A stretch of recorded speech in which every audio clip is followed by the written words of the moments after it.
It is time for another episode of Earth 894, a Marvel Cinematic Universe podcast where we love to live right by the edge of our seat because it is time to ribbit and rip it. The catchphrase everyone is saying that they never realized they truly needed in their life. Do we deserve it? That's another question for another episode. But this episode is going to be talking about episode 8 of She-Hulk Attorney at Law, the penultimate episode as we approach the finale of the series, which it's hard to believe that's already here. If it's your first time ever listening to the podcast, glad you're here. Welcome to our little side of the multiverse. Make sure you check out the show notes for stuff to see our socials. We got a cool Halloween stuff going on our merch store. And also you want to check out our guests, who I'm about to introduce right now. Joining us for the first time on Earth 894 at one of the best times to really talk about some She-Hulk and some great content going on. It's the two hosts from the Nerd Dose podcast, Zack and Kyle. How's it going, guys? Introduce yourselves. Hello. Hello. I'm so happy to be here. I can't believe another collab in the books. Hey. You know, it's kind of fun, right? Oh, I was going to say, I think it's so funny because I feel like we've been talking for months on end, and it does not feel like our first collaboration with how long we've known each other. Right. Nor is it our first time trying to attempt to record an episode together. I don't know, exactly. Well, that was little off-air nonsense. For those who don't know, I like to talk. And fortunately, Zack and Kyle found that out when we were trying to record. And then I realized we talked for an hour about podcasting. The very, very nerdy hot topic stuff. You know, it's just like, talk about that kind of stuff at the dinner table. Ooh, everyone's going to want to listen. But very awesome. Very attractive. Exactly. But you know what is attractive? Let's just learn about Nerdos podcast before we get into like the awesome discussion and go on tangents and all that stuff. Just right away, introduce your podcast. I'll let you take this away, Kyle. All right. So, Zach and I, we are two pharmacy students over in the Midwest. We are pretty much big nerds about anything Marvel related, any blockbuster movies. For me, I love anime or anything just nerd related stuff. We just pretty much do any discussions on anything that's coming out recently, any movie news and stuff in between. We just love talking about it just to give us some nice relief before we go back to hit the books. Nice. Well said. Yeah, definitely gives us like a break between studying. I would agree with Kyle on that one. Mm-hmm. Some tea on how our podcast started. Ooh, spill it. We actually had a couple. We actually had a couple other classmates in our class who started up a podcast, and I think it was only specifically going to be pharmacy related. Mm-hmm. And that pretty much gave us the big boot in the butt. So, like Kyle and I were always talking about doing a podcast, and that was it. They were like, "Oh no, now we got competition. Let's give it a shot." Nice. And we originally started off kind of trying to do both movie and pharmacy, but then realized it's a very niche audience. Mm-hmm. So to make it more casual, we have definitely leaned more towards the media side. Mm-hmm. Nice. Yeah. That's cool. And what would you say is probably like the top two things you guys really like to talk about on your podcast? You mentioned Marvel, you mentioned anime, which is pretty cool too. Curious to know what your favorite anime is. But what is like the top two that if someone tunes in, they're probably going to hear about? Probably anything Marvel related, anything that's coming out recently. We do a bunch of Marvel discussion regardless. New movies coming out and all that. And maybe our next one, it's kind of a mix between like blockbuster movies and maybe Star Wars. I don't know. What do you think, Zach? I think it's kind of around the lines of that. Yeah, I feel like that's pretty spot on. Definitely like a lot of blockbusters, which we're coming to the end, but they come into to the end of the year, and Marvel related. Like Kyle and I, we're like pretty much like an unofficial Marvel podcast. It's like mostly Marvel, and then half of like TV and movies. Nice. Yeah, it is kind of fun to talk to people who kind of cover all spectrums of the fandom, right? You got Star Wars, you got anime, you got even just movies that are in theater, right? That are part of pop culture. I don't know if we are trying to keep up with everything going on with Marvel all the time. Like makes our little Earth revolve around and go crazy and just spins on its axis endlessly. So props to you guys for covering everything, which is also fun. So kind of like, break the nuance sometimes to talk about some other stuff. I would love to talk Andor with you guys, which we kind of have a little bit offline, but I'll say that for just a minute. But what we like to do here on Earth 894, before we go into our main discussion and sometimes our news, depending on what's going on, we like to do a little segment sang by our favorite co-host of Earth 894, who unfortunately just is unavailable for tonight's episode. So let's hear his voice kicking off our favorite segment. MCU for you. And that's Louie, and I love and miss Louie. Aw, adorable. So this is MCU for you. This is where we like to just talk about anything that's been marvelous since we last spoke. Did you buy a comic book? Did you pre-order the newest Funko Pop at New York City Comic Con? Or did you watch She-Hulk episode 8? We hope you did, because that's what we're going to be talking about. But if you didn't, well, spoilers be warned. So let's kick it off to you, Kyle. What has been MCU for you?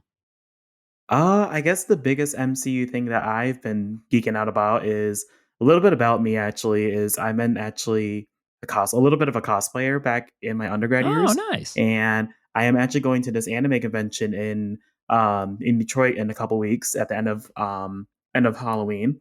And I just bought my costume, and I'm going to be cosplaying as Mark Grayson from Invincible. Ooh. Whole weird spandex outfit and all, but yeah, that's the biggest thing I've done so far. I'm super excited about it, and also gives me an opportunity to promote our podcast over there. So hopefully that's going to be a future goal in the works. Heck yeah, man. That's awesome. And I'm looking forward to seeing what your cosplay, like how the cosplay turns out and everything. Yeah, I just bought it a couple days ago from like a cosplay website. I've been doing cosplay for like here and there for like a while. It's been like kind of off now since I'm so busy with school. One of the biggest ones I actually done was Bakugo from My Hero Academia. Oh, I had sick. I had like the actual gauntlets and all that from his costume that I got someone commissioned for, and yeah, spent a lot of money on that. And sadly now it just sits in my parents' basement collecting dust, but need to bring them out one day just to show that I spent this money, and it's really amazing and how it looks. So Nice. I gotta bring that out someday. Nice, man. That's awesome to hear. Sounds very exciting. And yeah. I'm excited to see some videos of nerds just geeking out. I know we saw a ton with New York Comic Con this past weekend. And one of the videos that Kyle sent me was like Khonshu and Moon Knight just dancing. Oh my God, that video was amazing. And that was actually Marvel that shared it too.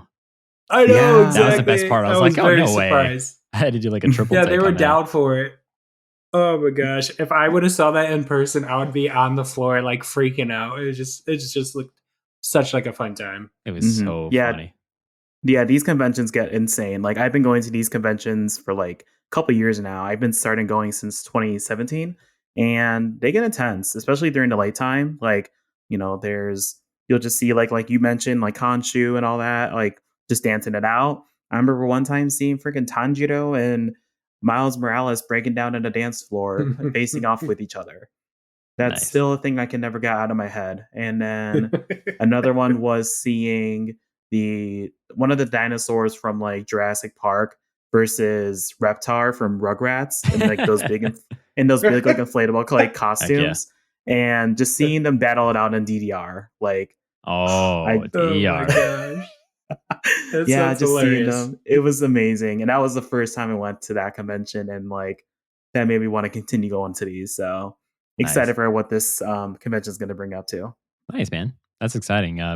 What was it? One of the best conventions I ever went to was Star Wars Celebration when they had it in Chicago for like 5 days in 2019. Oh, you went to that? That was amazing. Yeah, it was like the moment I saw that it was in my neck of the woods, I immediately bought a 5-day pass, and I did it, Han style. I was alone primarily.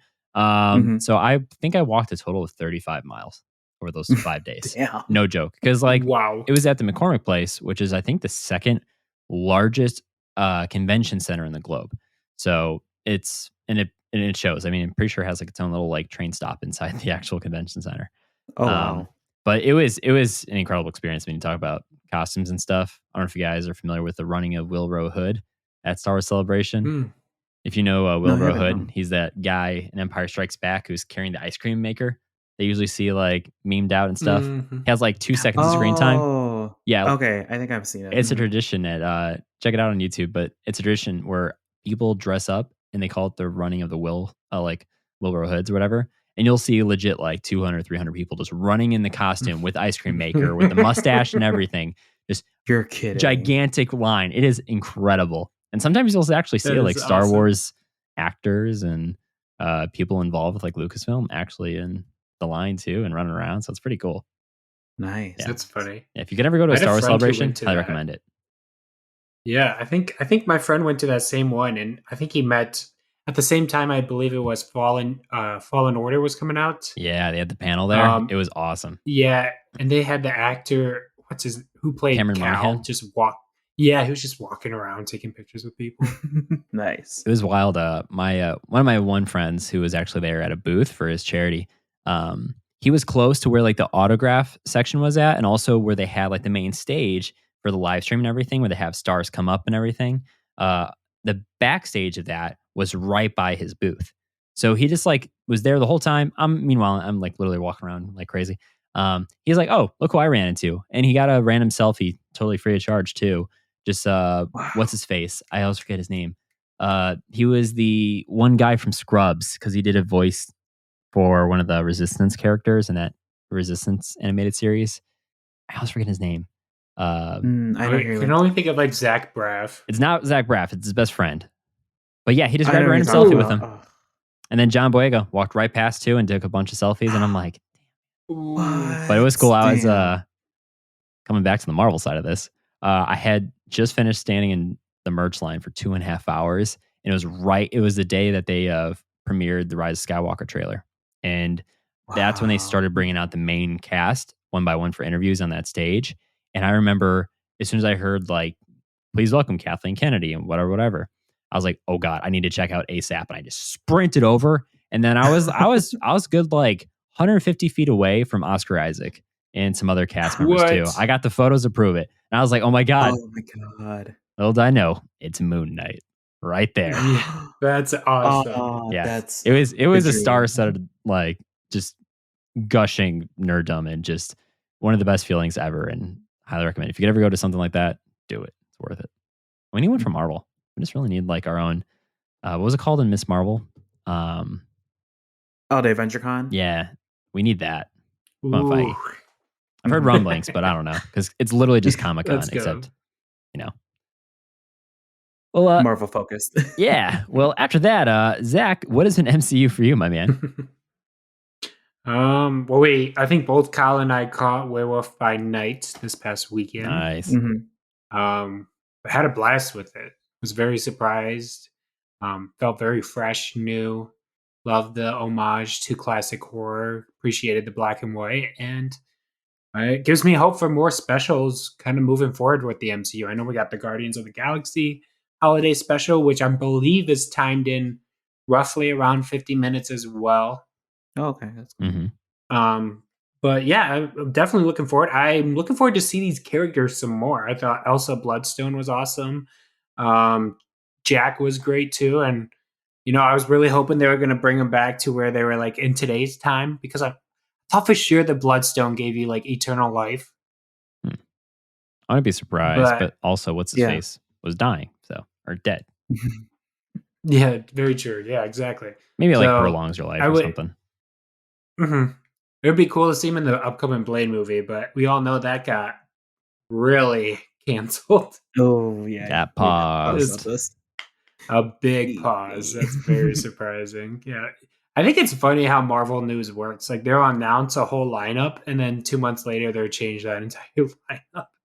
Honestly, it's like the Deadpool, like literally the Deadpool game where who drops first, who gets delayed first, who gets canceled, all that. And I wasn't surprised, honestly, because you have a very ambitious slate that you just revealed. No way not even Marvel, no studio is going to be able to commit to that large of a just content drop over the next 3.5, 4 years and have everything come out 100% as promised. No way. Plus, you never know what literally might happen to the world. We're still, needless to say, we know how that affects. Yeah, that's true. Or we might be getting Secret Wars like next year if that would never happen, right? Right. The biggest ambition was having 2 Avengers movies drop in the same year. I thought that was like too good to be true, and now of course it got pushed back. But we'll see what happens. Fantastic Four has been pushed back like 10 times at this point. It was supposed to be the last movie for Phase 4. If you think about it, Phase 4 has literally just been kind of a year, but it's 2 years Yeah. worth of content. But it started in 21, and now it's going to end at the end of 2022, which feels like wait a Yep. minute, it feels so much longer. I feel like we've been in Phase 4 since like 2017. Yeah. Yeah. Jeez. I just thought about that. It's- Yeah, because WandaVision kicked it What's off, fu- right? Yeah, I think pretty so. much. Yeah. Mm-hmm. This is what the start of 2021. Yeah. Mm. That is wild to think about, especially when you look at like the other phases who are like 4 or 5 years long. It's Yeah, just and definitely an interesting phase. I'm sure you guys have seen it too. It's like once they at San Diego Comic-Con they dropped like this is when Secret Wars comes out and all that fun date Mhm. stuff. People are like, I was 7 years old when the first Iron Man came out. I'm gonna be 25 when I'm like, shut up. I don't know how old you guys are. You don't have to share your age. But Louis and I are literally like born 3 days apart, hence the 894 title. So he and I, we're both August of 94. So we were in 7th grade. I think we're 14 when Iron Man came out. Because I remember my electronics class, freshman year of high school, when the teacher didn't want to teach. Shout out Mr. Cognetti. He like, here, let's watch Iron Man. Because it was like a year old. It was like 2009. He's like, let's watch Iron Man. There's electronics in his suit. Learn it. Not a single student would say no. We were glued. No matter if who was a troublemaker, you were watching Iron Man. Little did we know. But we're gonna I be love like, that. we're gonna be 31. Actually, it might be 32 now. I don't know. I haven't looked at the exact date. We're gonna be like between 31 and 32 when Secret Wars comes out, which is insane to think. Like literally in our 30s. And I finally understand how people who grew up on the original trilogy in Star Wars, like were there in 77 as a little kid, Mhm. how they feel now, like 47 years later or whatever. Now I'm starting to feel it and I get it. So it's so weird how it just time, what is it? No, it's very interesting because Kyle and I were both born in '96, so we're not too far off from you. Mhm. Yeah. But I was like 12 years old when Iron Man came out. Rented it from the too. family videos. Mm-hmm. Good That times, is man. now deceased. No more family R.I.P. videos. Yep. Watched Incredible Hulk first before I watched Iron Man. Interesting. Didn't truly appreciate how great Iron Man was until I got older, but like it's just each Marvel movie or MCU project release, like at a certain time it just clicks with me Mhm. altogether. I graduated high school when the same year Age of Ultron came out and Avengers Infinity War. I can remember distinctly what time of college I was. It's so Same. funny how it works like that. Yeah, it's a good time, man. Dang. I'm trying to remember, like, reflect on my time. Like, yeah, Iron Man when I was like, geez, it came 2008, probably like middle school or beginning of high school, I think. Could be counting wrong. But yeah, I understand now because it kind of makes sense also. Like, even like when you watch shows as a kid, like, SpongeBob, or like for me, watching like all the old school animes like Pokemon or Dragon Ball Z and stuff, and like still seeing it up to this day. And it's like still stuff that I've grown to love as a kid and now grown up to still love it as an adult. Like, regardless, we're gonna still love the shit that we grew up with. It's like it's our safe space, if that kind of makes sense. Totally relate. I mean, every time I'm just kind of like in a mood where I just want to feel good, I just restart the MCU right at the beginning. I go to phase There 1, you go. which is my favorite phase. And it's not like I try and like do a complete Really? rewatch. Just this because it's like the simplicity of it. It Makes was sense. advanced and it really was like groundbreaking because how it sets up. Like 2012 Avengers film is like one of my top 5 MCU in my like whole movie ranking. Mhm. I love that movie so much because it's like you did something that people thought was going to be like impossible. You finally brought like a small, like 4.5 movie kind of tied up together story, and people are like, oh my god! And then that walks, so then Endgame can literally sprint to the finish line and beyond. So it's like just going back to that. And I love Shield. I'm a huge Agents of Shield fan, and like Yes. I really wish we had more Yes. Shield involvement. Zach is. Yeah, Oh my god. I geek out over Agents of Shield. so good. Yeah, Zach's a big fan of Shield. Oh, I still yeah. haven't watched Dude. it, which I know I should. Oh, I'm always preaching to people like you got to watch it. I know some people are I like it's know. slow or like I fell off. Like first season, stick with it because there's like 3/4 way through that season, shit just good. It's real and it's so good. Back when it was still like all connected, like Feige would say. But Yeah, I think seasons 1 through like 5 is top 2, and then the last 2 kind of fell off a little bit, unfortunately. Yeah, there's that second to last season I'm not a big fan of. But the last season, I've only watched it once. But me and my girlfriend, we were just bawling halfway through. Oh my god. Oh yeah. Yeah. Oh, Yeah, I that's made a it's good. tweet. I made a tweet about it, and I showed Kyle this. I think today. Did I yeah. show You you showed that it tweet? today. Yeah. Oh my god. It is like I grew up with this show. I've developed my best friend relationships. Like I will forever miss this show. It's just been such a big part of my life because I literally went from beginning of high school to like graduating college and like being with my girlfriend for like 5 years all in Mhm. that like time span. It's just Yeah, like, wild. it's just wild. Dang. And I need to go rewatch that show. That's another thing. When I want to, I'll just go back to season 1, have a great time, and just kind of go take along for the ride. Good time. It's funny that you compare that you mentioned that Avengers is also is like your favorite like top 5 of the MCU. I would agree with you on that one too. I just think it's so brilliant. taste. Yeah, it's just what they did, and it just doesn't compare to what an Avengers movie is like now. Not saying it's a bad thing, but it's just it's just a core group of 6 people, and now there's just so many characters. Yeah. And again, when it's done well, it's amazing. But when it our worry is how is it going to maintain this peak? But yeah, I think there's a really good time in Phase 3 where they just pumped out like 4 movies that have been like beat for beat great. I think it was like Doctor Strange, Black Panther, Spider-Man: Homecoming, and Thor: Ragnarok, like all really really great films, and that and then that led right into Infinity War, and that just felt really peak MCU for me. Yeah, Phase 3 was a wild ride. That was intense. Yeah, Yeah. with how that goes, and then like comparing it from like Avengers back in 2012 to like Infinity War, like 2012 Avengers, that was like the peak of its time. Like that was like one of the best like movie collabs that anyone would have thought of. Like this was nothing that no one have really thought about doing really. And then they had to redo it again, obviously for Infinity War, and they had to top that. So it makes a lot of sense that they have to do all of it. So I'm curious, hopefully that they're going to keep tiering it up and peak. We're going to get higher peaks with like Secret Wars and all that. So I'm excited. This will be interesting. Back when you had to be the first in line to get the seat that you wanted in theater. Yeah. Versus like reserved seats. I remember waiting an hour and a half. The first ones in line for that Avengers showing on like a Sunday afternoon or Saturday afternoon. I committed, and then they just switched to reserved and saved so much time. Honestly, Less stress. I can't remember. I'm pretty sure because like Louis was a big part of like why I got into the MCU. I of course saw Iron Man, and I think Iron Man 2 in theaters. I never saw Incredible Hulk until this year when it went on HBO Max. Whoa! Oh wow! I'm not the biggest fan of Hulk. Like that movie was okay, and it definitely fits with Phase 1, like tone and everything. So it cements itself in like soft spot in my heart. Am I itching to go watch all the time? No. Same with X-Men. I'm not the biggest X-Men fan. I just don't know why. Just never been able to get into Fox X-Men. So I'm really nervous and curious to see how they're finally going to be handled and show up in the MCU. Definitely. Do you like Days of Futures Past? That one I was like the first one, like, oh, this is actually good. And I hadn't really even watched the ones beforehand.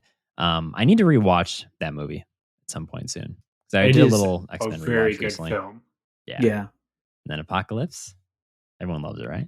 Ooh. Right? I kind of cringe. Dark like, Phoenix. Yeah. Yeah. No. Oh my god. I have AMC A-list, and so my years ago, my one job I was doing allowed me to pretty much have some like free time in the weekdays. So I would go to movies all the time by myself, and it was my happy place. I never seen Dark Phoenix, and I was like, this was a waste of my fucking time. It was just so bad. And there's the whole scene, like, I don't really care if I'm saying spoilers, I guess. When Jean and Magneto are doing this like helicopter force battle, and it's just so silly because they're literally just like straining, and a real like you could just imagine being on set where they're literally just going like because they're literally pretending to like draw and like strain, and it's like just so funny watching Michael Fassbender literally look like he's about to like have a hernia trying to push out a fart or something and not shard himself. It's just like I was like, oh my god, this is terrible. And like You they go try and to use an such a F-bomb. you go to such a big spectacle of Apocalypse. Not saying Apocalypse was bad, but it was definitely like world ending to like Dark Phoenix. And they used the same director as The Last Stand, the same exact director. And he wrote it. Like He got a oh, 1 it in a million was so chance bad. to Oh my redo God. his failed attempt and still And it was fucks it up. worse.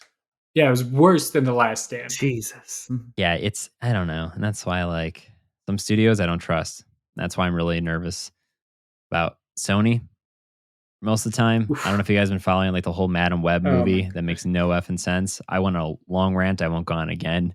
But like I just saw another still of like a couple of the actors and everything, and just makes no sense. It looks like all they're doing is just running around New York and just wearing Yeah, like I some think I comic saw clothes. that. Yeah, I'm just like, what the fuck is I don't What's know. going on? I want to know why this is even newsworthy. Like, why is Madam Web on a level to the MCU for newsworthy wise? Because I keep seeing set pieces. The castings was a big controversy. And now we're seeing videos of the filming. Like, why this stupid movie that fans are really gonna hate, but then the big, not so big Spider-Man fans are gonna be like, hey, it's like not a bad movie or whatever, unless it's really bad, like Morbius. But it's just, I don't know why people are shining so much light onto this crap. Because people will watch anything with Spider-Man adjacent Oh my in god. That's honestly hopes to get true. Spider-Man. That's true. And they're hoping it can make a canon or some shit like that. But Yeah, your who knows? casual It's people, true. they don't care. They'll probably never even know this Yeah. movie exists. Like Mhm. the people who went to Remem- see Morbius probably weren't like, oh, this looks like a cool flick to take the family to. No, it was terrible. And the after credit scene made it even Remember when worse. they? Yeah. Oh my god, with Vulture. Oh yeah, that thing. Yeah. Jesus. Yeah. Remember when they they brought back Morbius into the theaters because of some trolls on Reddit? And it made $70,000. Oh yeah, I And remember. if you ask me, hearing that. that's still too generous. Oh my god, they couldn't even break 500,000 or even 100,000. I think that is the funniest thing ever because they released it like over another 2,000, 3,000 movie theaters, and still that bad. Yeah. Sony, what are you doing, guys? Just please stop. I'm still kind of And shitty now it's on. about the whole like No Way Home more fun edition. I was gonna go see it, and I'm like, you know what? I'm not giving him my money for this because I saw the leaked Oh, like confirmation of like Guilty. extra scenes. I didn't see it. Oh, you saw it? Yeah. Zach and I watch it together. So I think was it worth it? so. They expanded a scene between the three Spider-Man. You know how they're Mhm. riff-rafting on the scaffolding. They included a few more lines and bits that I thought had us like really busting out laughing. I think one moment, what was it? Andrew Garfield asked Tobey Maguire's like, "Can I see the holes of Can your I like feel your web holes or some shooters?" shit? Yeah, can I see your holes? That's And funny. that right there like made the whole thing. But like everything with the school scenes and stuff, it was Mhm. yeah. It was mad. That was Nothing like crazy. it was the first time we saw it since December too. So it was like just like a fun way to kind of relive the experience for the last time in theaters. That's fair. Without all the screaming, also. We had a screaming baby Yeah. in our like 2 seats away. Oh no! And I was like, Louis, I'm sorry, but you're a dad. You're sitting next to this kid. He had better patience. Do you pick certain movie times? Oh yeah. So I also am terrible because I have FOMO. So my goal is always to see a new movie, especially Marvel or Star Wars, that it's gonna like I'm worried about spoilers. I will see it at the earliest possible showing that's realistic, which is usually about 7 p.m. on Thursdays, like the fan preview nights where they call them. But now even by me, they started turning those even earlier and offering 1 o'clock and 4 p.m. on Thursday. No way possible. Yeah, I've heard of those. Yeah. Yeah. Whoa. 'Cause, like I've told the Endgame story sometimes, but like I got tickets and then I had to swap my tickets 3 times leading up to the like hours before the show because I was trying to get my nephew to go with me, but he was like, "Oh, I have to work, but I don't know." And so we ended up seeing it at 10 o'clock, and the movie's 3 hours long, right? And so our theater was at the end of the hallway, and as soon as he and I got in the hallway, the first 7 p.m. screening in the IMAX theater was breaking. So there's about 280 people literally about to flood here. And he and I are going to play the worst game of Marvel Frogger in our goddamn lives. We brought earbuds And if you watch How I Met Your Mother and you know like the sensory deprivator 5000 Ted the makes, blinds. I was like, I love that. like, bud, hold on. And we just ran. We covered our ears, our eyes. We made sure we did not Look go to down. the bathroom for at least 25 minutes because you don't want to walk around and hear some little 10-year-old kid be like, oh my God, Iron Man dies. Like, you know, shit like that. I'll sucker punch But that oh kid. my God, it was like literally a testament. And I was like, my heart was racing. So that's why I try and see everything early. And also, like, I always want to see it in Dolby because I just love the experience. Ooh. First movie I saw in Dolby That's was nice. Spider-Man No Way Home. Or no, not No Way Home. The Homecoming, Too Many Homes. And I remember just being in that movie like, oh my God, Spider-Man is my favorite. But I'm also like, holy shit, this theater's incredible. Because like, Yeah, so good. Never seen Dolby. I'm Go see it. jealous. I love I'm Dolby. so jealous. Yeah, I figured the Thursdays at like 7, 8 p.m. are like the best too, because those are the fans, you know, those are the people who are the most respectful. Exactly. Yes. You know, I went on a Friday night to go see Multiverse of Madness. It wasn't Thursday, and no one clapped for the Reed Richards review because no one knew about it, you know, because it was just the casual fans going. Whereas I'm Interesting. sure if I went Thursday at like the 8 p.m. showing, people would have lost their shit because those are the fans that knew about the casting. Oh, yeah. They knew about the news. Oh, man. The last thing I'll say before we actually go into the She-Hulk of it all, breaking fourth walls here. The reason why I even go for those like fan nights is because when I saw Force Awakens, it was, I forgot if I told you guys, but basically I waited 7.5 hours in line in middle of winter because of that showing was at a really big theater in where I went to school in Indiana, but it was still a traditional theater. So it didn't have reserved seating. And It was the old school way. yeah, and I was going to make sure I got in line because finals ended that day. So it was a perfect treat. Nice. My junior year. But I got enough seats to fill an entire row. So I was like, okay, me and a couple other people volunteered. I was going to go regardless. And we waited in line. And it was an outdoor mall. So it literally went from, we were in the front, like 15-ish people. It went with the line stretched literally to the opposite end of the mall, which is at least like 3/4 of a mile. And so, and it got filled. I got on the news. It was great. GameStop was in the mall. So they were like bringing like Battlefront out and letting people play as they waited. Some guys brought that's cool. like all the movies on DVD and we were watching. There was kids playing lightsabers. It was great. 501st was there. Literally one of the best moments of my life. But that energy in that theater, holy shit, changed my life as a theater goer. Oh, I bet. So that's why like I'm always chasing after that high like a junkie to get that feeling again. And that was perfectly like what happened for us in No Way Home. It was a little bit later, but packed theater, we had to even go like in the third row to the front because it was such a hassle. I stayed up till like 3 a.m. trying to get tickets. Hope you guys got Wakanda Forever tickets, by the way, because I almost forgot. But I will never forget as soon as the portal happens where we see Andrew, but he's like still like hasn't taken the mask off. Everyone knew it was going to happen, right? But there's this one guy on the opposite side of the theater who we just hear it like, do it. Like, come on.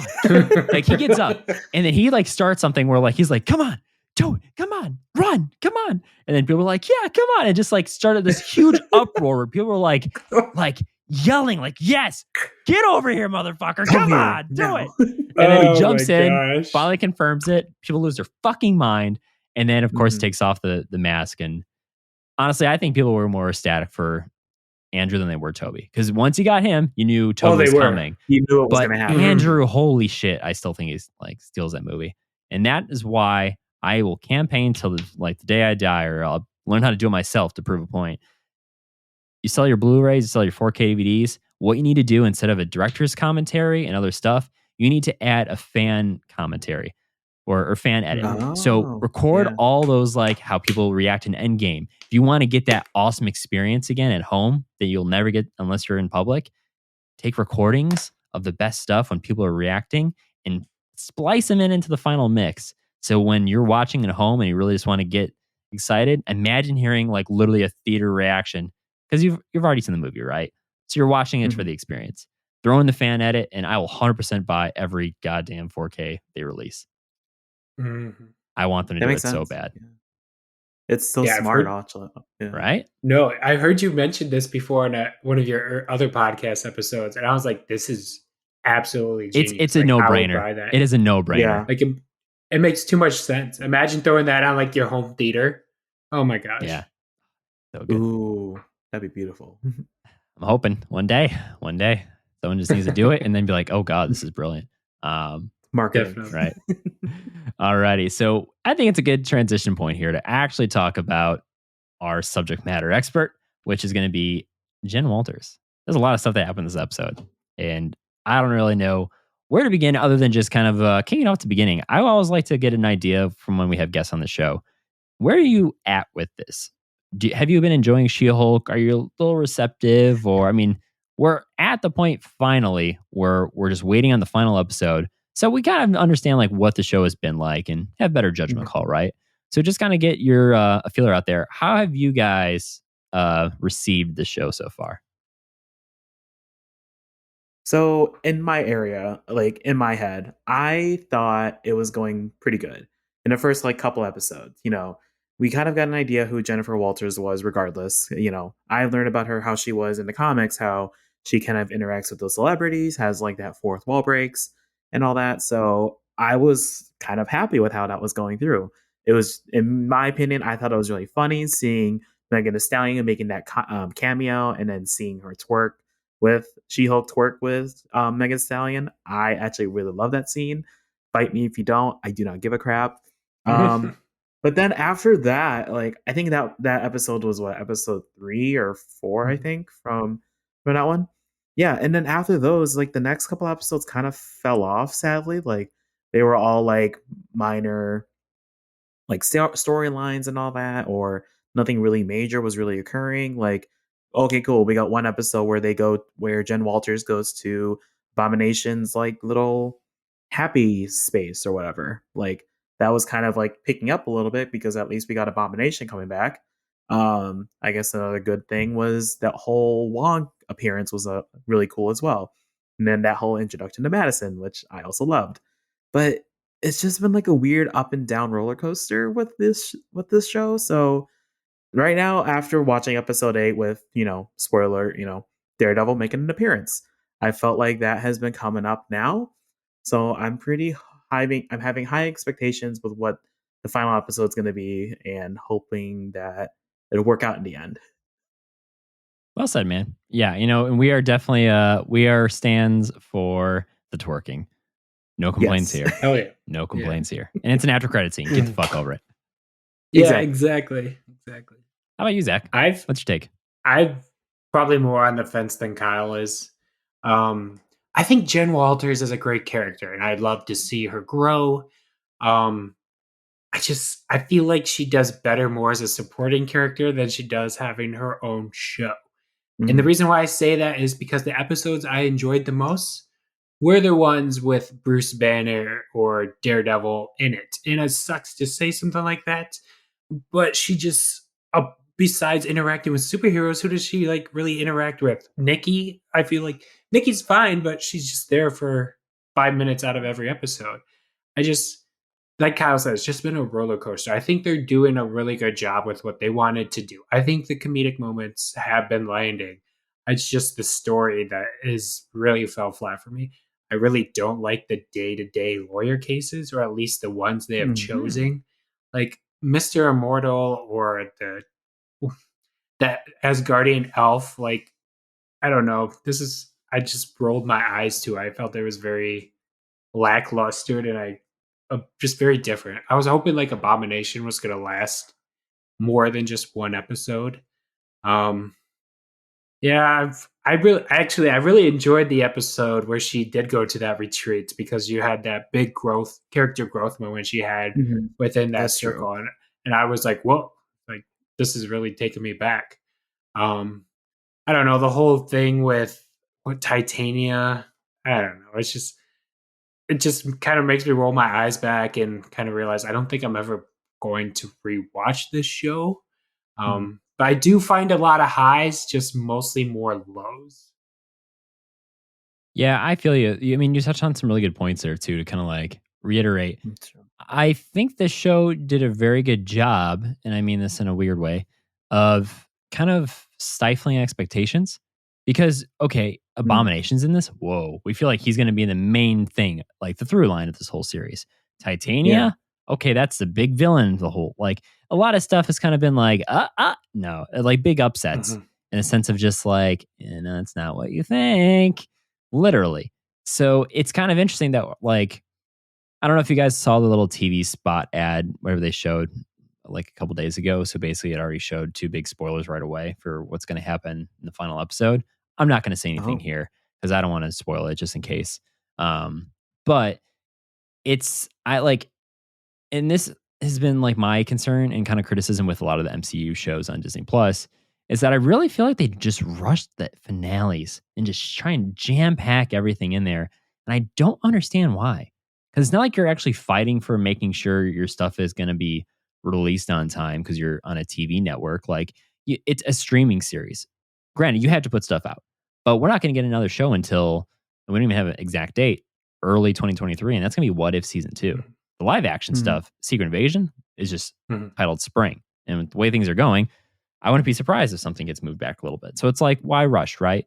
Spread it out a little bit or condense if you need to. So you don't do 9 episodes. But I don't think the show would have had very good legs at all if it was a 6-episode series versus the 9. Well, So, it's funny you mentioned that yeah, because, oh, sorry. very good. Because when Disney Plus shows first came out, we're all super excited. We're like, yes, they're finally fleshing out characters. They're going to give us that character development. And I would say after Loki, it's felt more filler and the same type of character development as these characters would have gotten in a movie, even though they had more time. Yeah, and it's kind of funny you bring up Loki too, because my girlfriend, so I got her like in a crash course to see all the MCU. I got her into it, but like I made her watch Infinity War after watching here's everything that happened beforehand in a 20-minute video because I was like, you just need to catch up. We didn't have time. We only saw like Iron Man 1, half of 2, and she saw Guardians. So whatever. But like she hasn't been like as interested to watch the MCU shows other than just seeing the movies. And she's only seen probably about half the movies that have come out in phase 4. So it's like for that crowd who's casual, like they're not itching. You're not really making them want to go see stuff. However, I've heard some people have like a significant other who just like doesn't care about it at all, but has watched She-Hulk with them and like absolutely adores it. Because it is really more Mhm. like a rom-com. And it's like, if you're not expecting and constantly speculating, like, okay, something big, or all connected, right? And you just go in with zero expectations. You're probably just gonna be like, hey, that was a good time. It was funny. There were some relatable moments, and it just happened to have superheroes, right? So I think that's Mhm. what works well. And it's really a well written show. But it's just like, I think the shortcoming here is Marvel's weakest link in their content is the comedic stuff. Their strongest stuff is the serious action. I mean, Mhm. Wakanda Forever, Definitely. Yeah. the trailers have really reinstated my hope in that movie. Oh, definitely. Just Mhm. because of all the stuff that was going on behind the scenes. And then, needless to say, Werewolf by Night, incredible. And then also that Mhm. Secret Invasion trailer. I was already excited.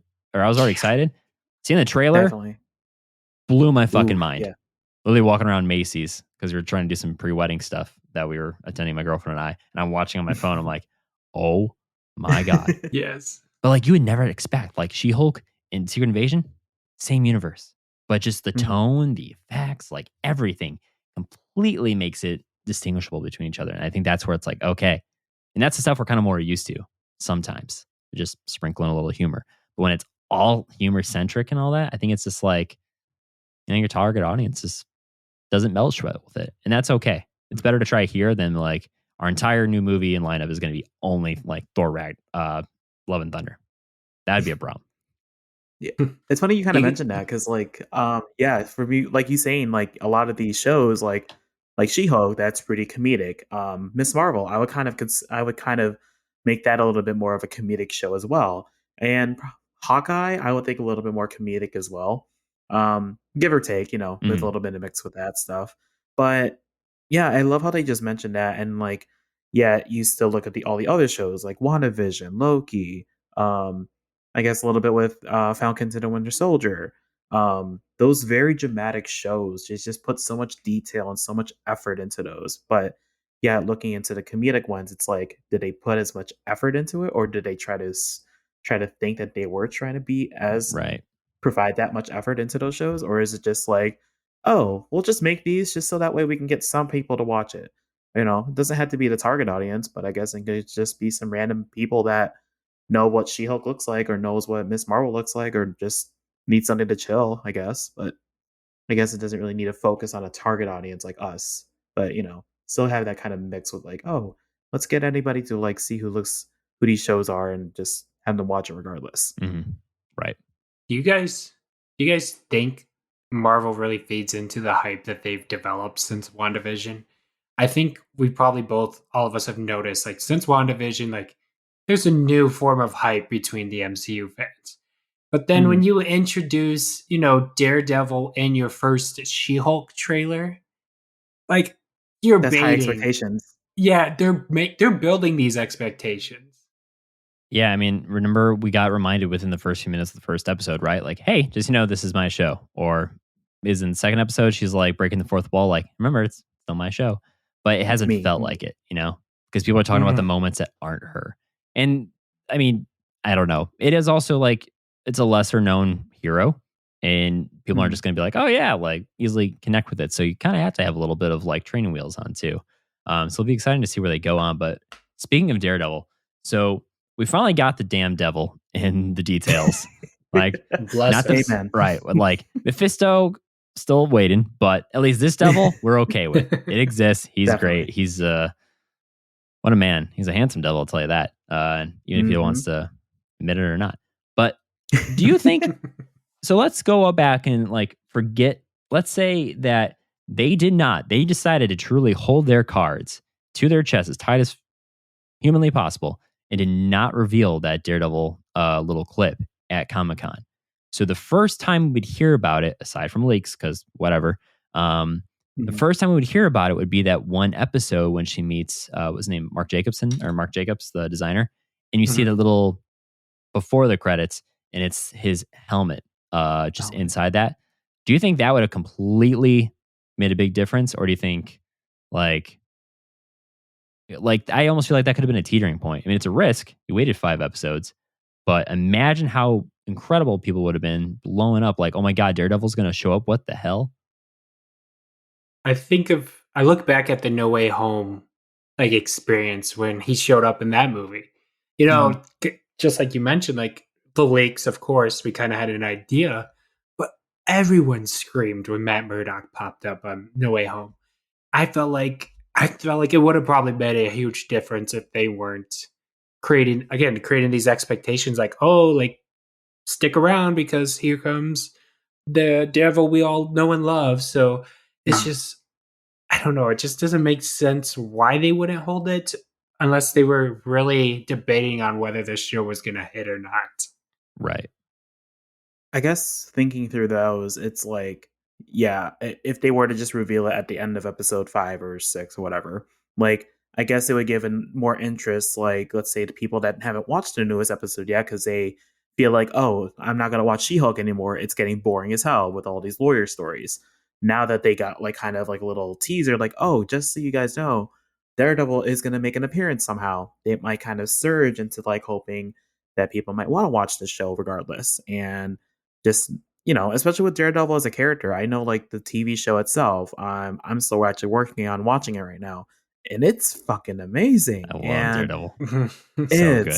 I understand why. And I'm just and it's just funny that they have to bring only this one certain character, and yet this will get everyone to like, go crazy over just because it's this certain person. Like, in that way, this will surge like more people to watch She-Hulk. Essentially, it's funny that they have to do that. They know how many people love Daredevil too. That's what makes me mad. Is they knew what they were doing. They wanted to rack in that audience. Now, would She-Hulk have performed as well if they, like you said, like you mentioned, Devin, just not including it in any of the teasers or any of the trailers would have done just as well? Probably not. No, it wouldn't. I feel like people would just drop the show regardless and not watch it at all. Yeah, and that's maybe an effect of what happened with Miss Marvel, right? I mean, there really wasn't any big, except for Nothing crazy. everyone probably just expected and inferred that at the end they're probably gonna have some sort of cameo from either like Captain Marvel or from Monica Rambeau because it's just expected. And that show, like, I don't know, it's important for some people who like meet this certain demographic and like the people who just like grew up and can relate to that character. And that's incredible. Like diversity and being able to see yourself reflected on screen and relatability, that is so important, Definitely. especially when it's culture and it can teach you something. But like for me, like it's not the one thing I'm itching to go see right away or like rewatch. And a lot of it is just because of the way it was actually written and executed. And it's kind of where I'm at with She-Hulk, except my girlfriend, I'm really been trying to get her like, hey, watch this with me. But she's a binge person. She's like, nah, I'll just wait till it's all out. But I'm like, oh no, because she's a huge Daredevil fan too. Because her and I watched the first 2 seasons right before No Way Home, and I'm so glad we did. Because I went with a friend for my second showing. It was his first time. People lost their mind a little bit on the weekend, earlier in the afternoon, seeing when Matt Murdock shows up, and he was just like, why are people clapping? He had no idea. Literally no idea. And that's the funny thing. It's like, wait, what? That's Daredevil? And then you go back and like, holy shit, how did I like why did I not get there? Yeah, it's like now I see the hype. It's insane. And something that's unique about the show too. You mentioned how people maybe just dropped off, stopped watching, whatever. I know people who said like, yeah, I'm done, whatever, but they come back. But they'll get it. Yeah, and the one thing that's kind of interesting, like these shows can kind of be on their own, but there are still pieces that connect to the greater narrative. And one of the things that's like casually just dropped is from Matt Murdock and like the courtroom scene where, it mentions the Sokovia Accords have been repealed. That's huge because that was such a big fucking deal ever since Age of Ultron and to Civil War. And then even beyond, it's still got references. And I'm sure it like, I want to say it got mentioned in Falcon Winter Soldier and even something else. I think so. Yeah. It broke up the Avengers. Yeah. Exactly. So it's like, that's important. That has to be an important detail because I mean, I'm curious to hear what you guys think, but I mean, opening up more heroes that kind of go uncontrolled. Maybe that is why we're getting Thunderbolts without reason. And then it could potentially lead into maybe Civil War Part 2 down the road. That could be another big event after Secret Wars or something. Do you guys have any like anything that started like stirring in your brain when you're like, wait a minute, hold on, did you say that again? I'm just thinking like lawyer wise, like Sokovia Accords, no more. Like any shit can happen. Like you said, Thunderbolts can just form no matter what. It's like, and maybe She-Hulk can come into play with Thunderbolts. Maybe I don't know. I could be just spitballing there with that. Maybe same thing with Daredevil could make an appearance in Thunderbolts, but maybe highly doubt it. But that's like my best theory that this could occur. I could be wrong. I think it's a good theory. I feel like with the repeal of the Sokovia Accords, it gave Jen Walters a job for being a lawyer for superheroes. Because that's true. I hate to say something like that because we did see different cases that weren't so much pertain to that. But like this one specifically with Leapfrog, like before they would not have remotely allowed any form of vigilante-ness from a character as odd as this one. So I think it opens just the door for possibility of like just more superheroes. But it makes you wonder, like, if the Sokovia Accords were repealed, how come they were chasing down Miss Marvel so much? Like, right? There's not a lot of continuity there. And that's one of my criticisms too. It's like I'm still trying to piece together when exactly does everything take place in the timeline. Some stuff's obvious, some stuff isn't. Like, I heard even just this week, someone was like, oh, I think Hawkeye actually takes place after No Way Home. And it's because they're clearly both at Christmas, but it's ish. See, that's my problem. It's like, for me, I have to know what's going on because I think it helps put things into better context. So when you lack that, when you have so many things, just you're throwing new show, new movie, it's hard because it's like, where the hell are we? What is going on? And that's my thing. That's like, I feel like at least Star Wars does a good job with. Like they put out all these crazy books and novels and like guides, the guides to tell you, oh, this is what happened, like BBY, this, all that. I really wish Marvel kind of did that a little bit more, because I think it honestly could help answer a lot of questions and kind of like bring down some hello comic boy fat boy criticism stuff, from Simpsons. Like, all right, guys, chill out. So Leapfrog, that dude, we finally saw him actually, ribbit and rip it, but I'm just kind of curious. Do you think he's a one and done, or do you think we're going to get him back in some fashion down the road? He's one and done in my opinion. I hope the hell he is. Yeah. Like, I want to know why Todd keeps coming back. People thought I was crazy. Louis thought I was crazy. Because when we first got Todd, was that episode 2 or was it episode 3 with the dating? I think it was episode 4. 4, I think, yeah. Her like going through all the dates and stuff. Yeah, and so like I was like, hold up, this guy is fishy. I'm like, first off, he's asking all these things like, oh, vibranium, this, that, and like he's asking weird questions. I'm like, also, this guy isn't just a one and done actor. He's actually done some stuff. You don't get someone just like this guy, even if he's not a big like leading role person. He's a character actor. There's a reason they're like, no, you're looking into How many times we fucking saw him in the show? Probably gonna see him again next episode. 3 times. And I was like, and I'm like, that's one of my things I've been wondering is like, how does he have all this money? Where does it come from? Where does it come from? Do you guys have any theories? I think he's going to be a part of the Intelligencia thing. Intelligencia. I think he's like probably the headmaster of it. Is like, do you think he's Hulk King? Do you think he's Hulk King? I feel like that'd be too obvious. He's obviously involved somehow, right? Yeah. And during the rewatch, when she was getting her award, he was in the audience. He wasn't off to the side. He was there. Like, they specifically spanned his camera to him, noting that he was watching just like her. I don't know. It's just, we'll see what happens. And if this is like their big bad villain of the year, like the whole show, I don't know. Glad to say, that's gonna be ridiculous. Just as good as Sharon Carter. Pretty much an old date is actually the main villain of this damn show. Wow, what the hell? That's gonna be stupid. Yeah, I don't know. I really hope tomorrow. Like, I mean, we're hours away at this point from the time of recording, but I hope She-Hulk smash the series finale and everyone's like, okay, ended on a good note, and let's only think about that good note, right? But like, so I don't know how deep you guys are into the comics. I am by no means an expert, but I try and dabble and kind of like learn a little bit more on like the bigger event side stuff, just to kind of be like, okay, where could they be pulling from? I've seen some theories, so I'm kind of curious if you guys have heard these. There's 2 big ones that I'm kind of very intrigued with that I think are possible. So the one that probably is more possible, you mentioned Intelligencia with Todd.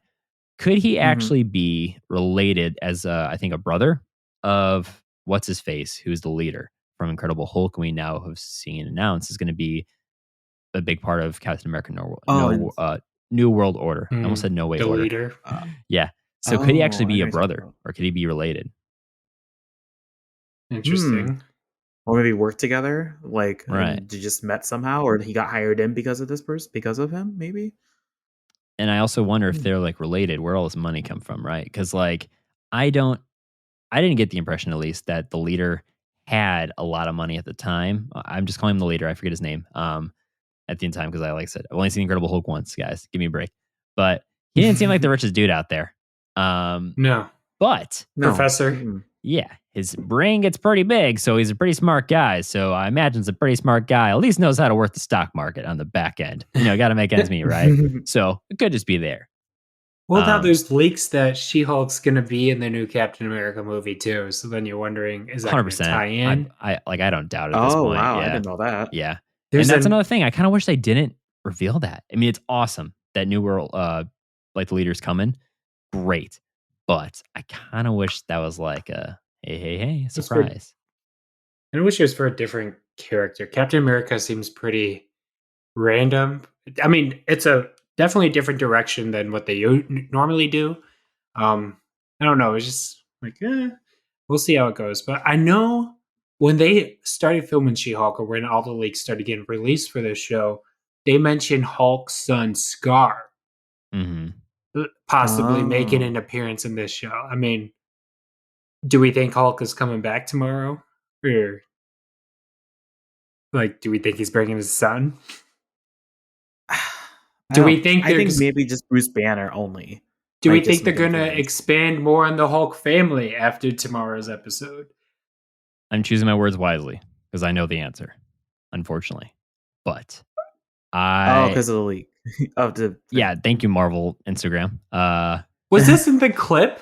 Yeah, this is in the clip. That's what I'm saying. Avoid it. If you want to go in like trailer free, spoiler free for tomorrow, avoid that clip because there's some characters and shots and stuff that I'm kind of like, God damn it, why'd you show that? Just for measure. Probably. I saw one image that made sense. I'm like, oh, this is kind of obvious, but then I'm curious to know what you else you refer. I don't want to say anything because I really hate changing people's expectations.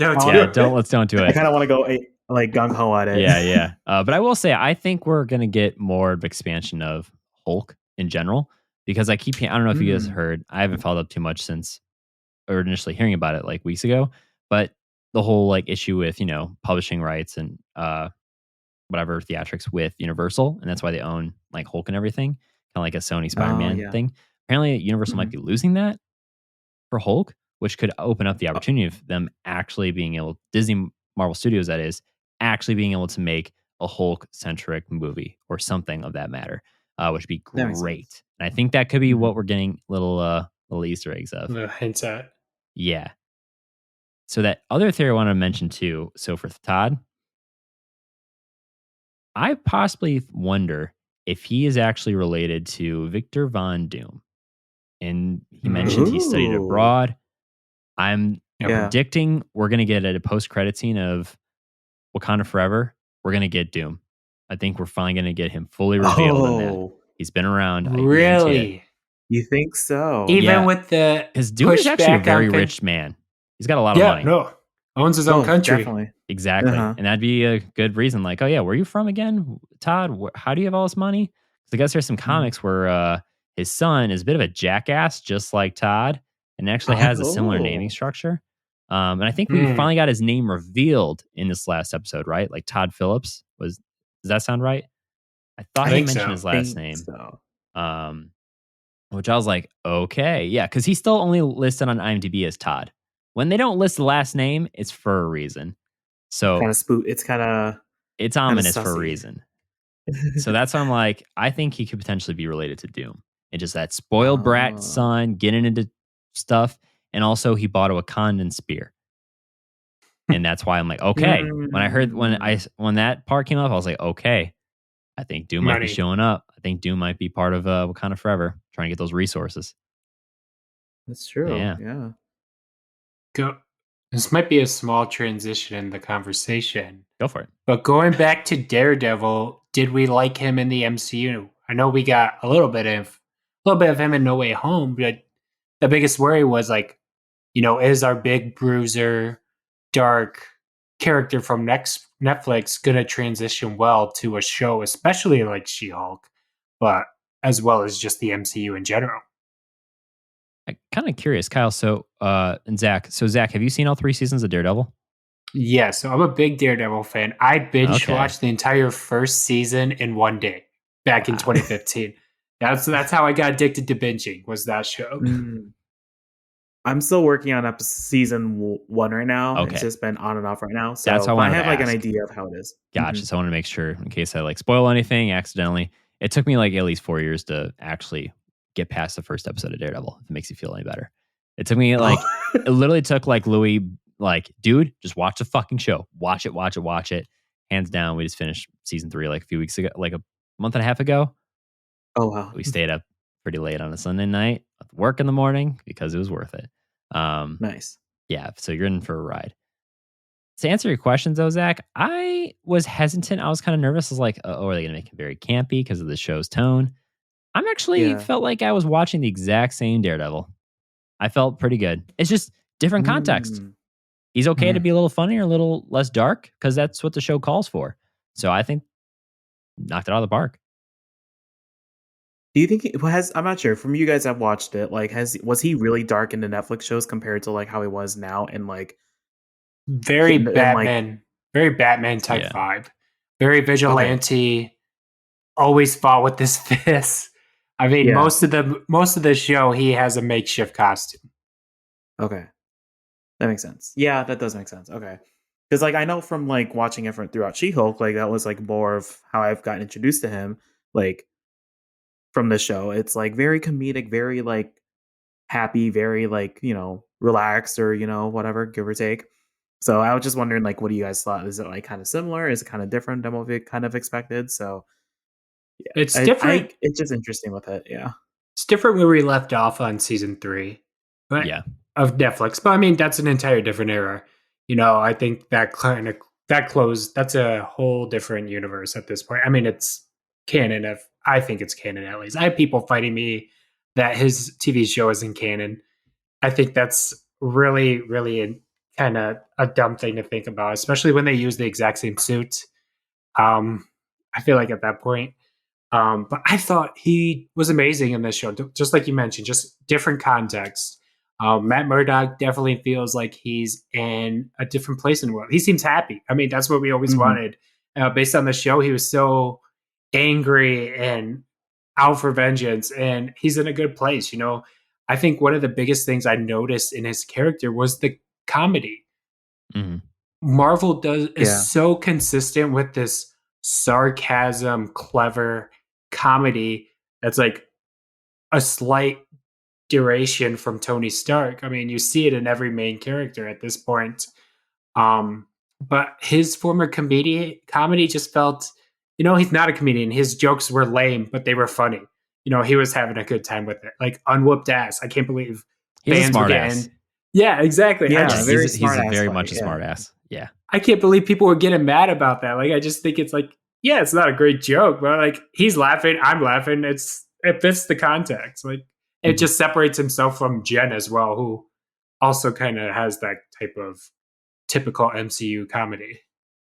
Right. Or I think what humor. sets it apart too is the fact like when he says these things, he's not trying to be what's the way to describe it, but he's not actually trying to like be offensive or downplay or like derogatory towards her. He's saying it Mhm. from like a place of like, hey, like I know you're still kind of green, like literally green, but you're fresh. Like I get it. Mhm. But he's Mhm. also trying to encourage, right? I mean, literally, I think talk about how the show knows what the fans do from the point where they're like almost for verbatim. The kind of tweets and shit you see on Reddit is what they show in their episodes for like the criticism on She-Hulk. The way she's describing and her like, who's this asshole to? I think some this guy. Is it just me or is this guy like really doing it for me or something? Like like we're like Jen Daredevil, just fuck, just do it, Just do it. Just put it in. Like get in. Go to the bed now. Exactly. So I think it was kind of interesting too because I was like, are they really going to go that far? Are they actually going to fucking bang? Are they going to do it? And they did it, and I'm actually really glad they did. I Not am because too. those two characters like deserve I'm each fine other, with it, yeah. but I'm glad that they actually stuck to their guns because this kind of made up for every fucking episode leading up to this. It's how shitty Jen is. Everyone just like thinks she is the Cinderella. She's stupid. Blah blah blah blah blah. And it's not really that viable because Tatiana Maslany. I don't know a single person who said she's unattractive and not a like charming and incredibly like charismatic actress or person. So like the fact like in the show they're like, oh, it's just Jen, blah blah blah. She sucks. Oh yeah. Then it takes a blind man literally to tell her and show her how like incredible she is. Like it kind of makes sense and it kind of worked. And I'm like, okay, if you guys are gonna really do all this, so Daredevil can be the one who really shows that you can like, hey guys, you can be a good person out there and not have to be an asshole and like sexist and everything, and good things happen. It's okay. That's good behavior. So I was like, all right, we're doing it. They better do it, and I'm glad they did. And that was a big win for Jen because the whole show kind of pertained to her having bad relationships. Exactly. Yeah, definitely. And then finally she got a win, and that win is who everyone loves. Everyone loves Daredevil. Mhm. So it just felt perfect, to be honest. Like it just like you said, once it was happening, like, oh my gosh, it was fun.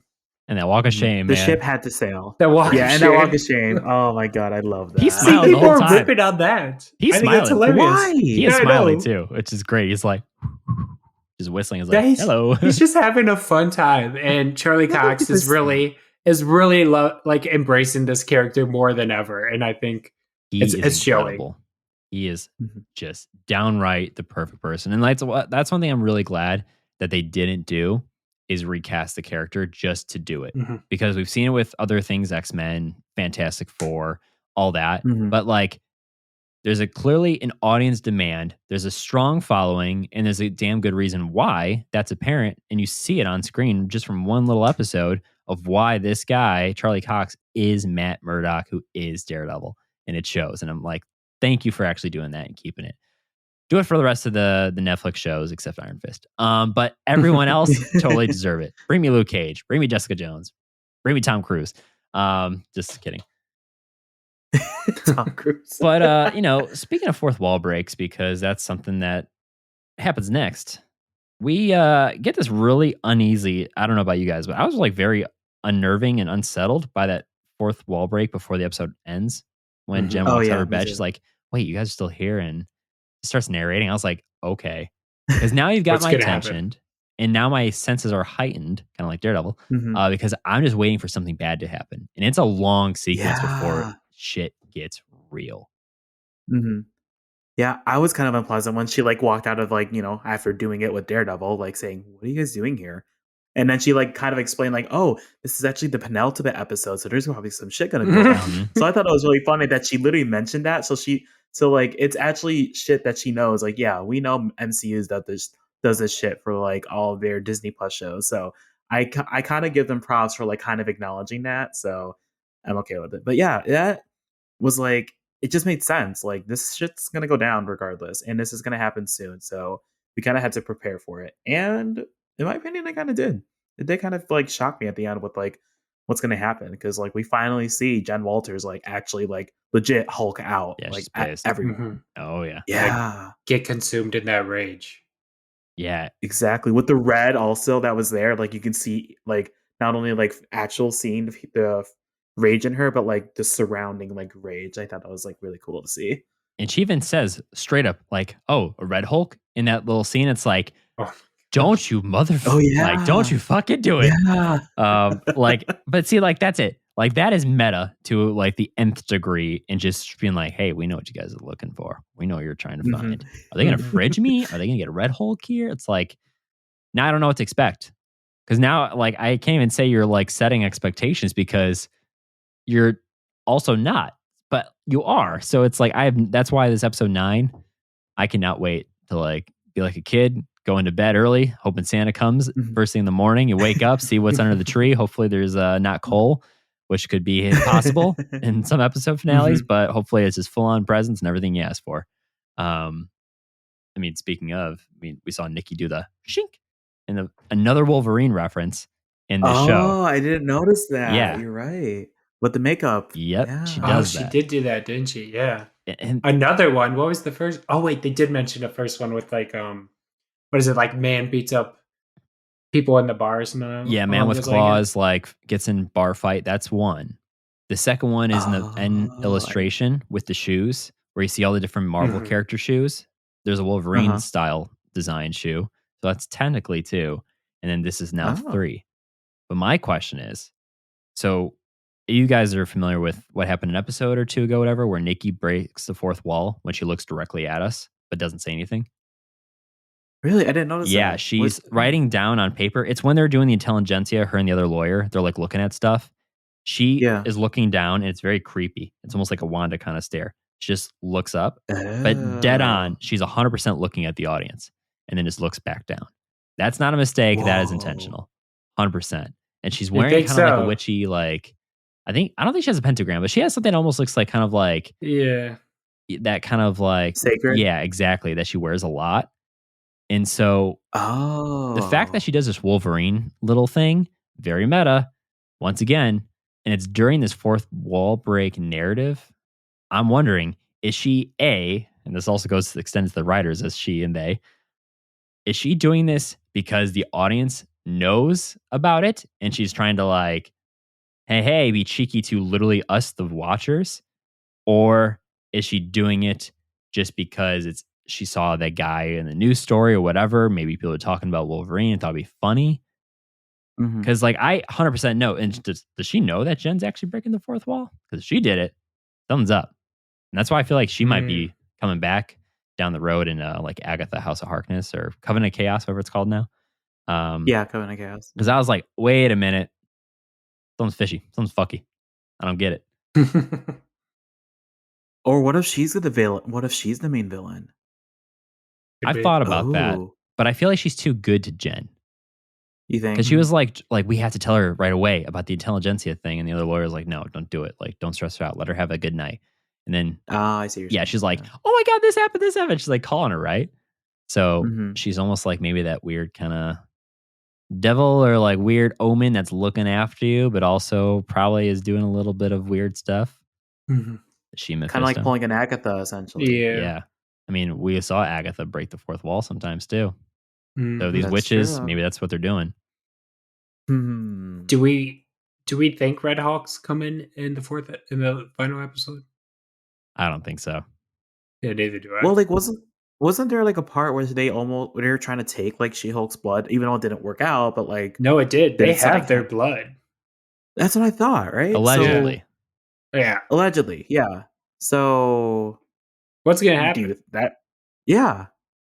There's still a lot of open like holes that we don't know. That's So a I'm hoping lot this to all wrap kinda up in a finale too. Exactly. Yeah. Exactly why I'm worried. Because it's like, do we get Red Hulk? Because you know is a dominant force in Thunderbolts? Do we not?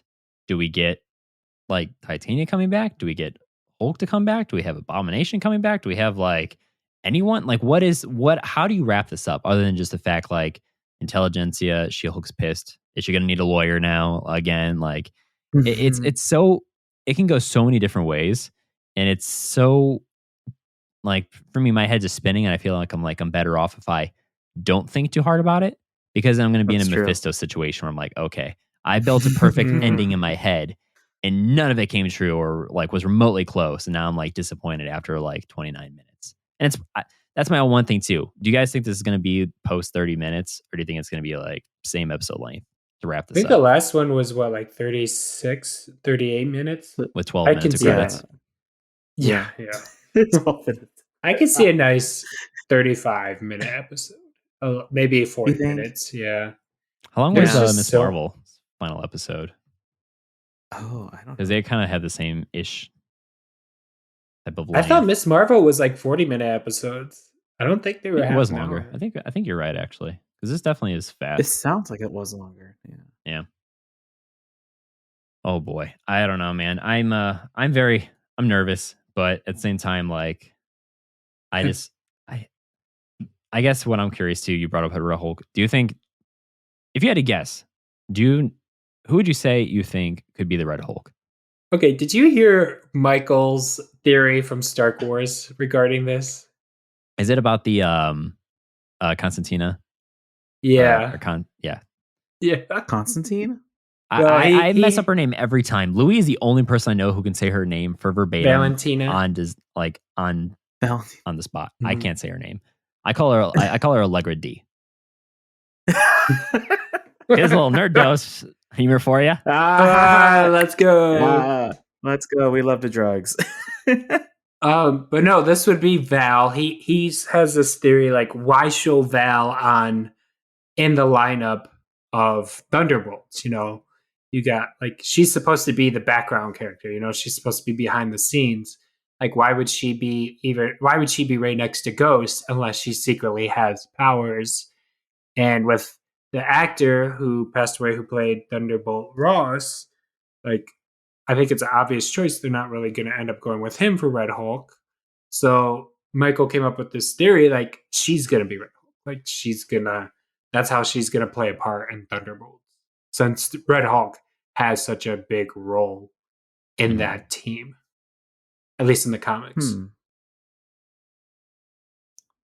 Was Red Hulk female in the comics? No, Or male? that's There was a female Red Hulk. Oh, really? I guess there also was a very short lived or whatever. There was a red She-Hulk where I think it was actually Jen Walters as a red for a little bit. And then there was a different type of Red Hulk too. I heard about it recently. I can't give you more other than the surface level knowledge.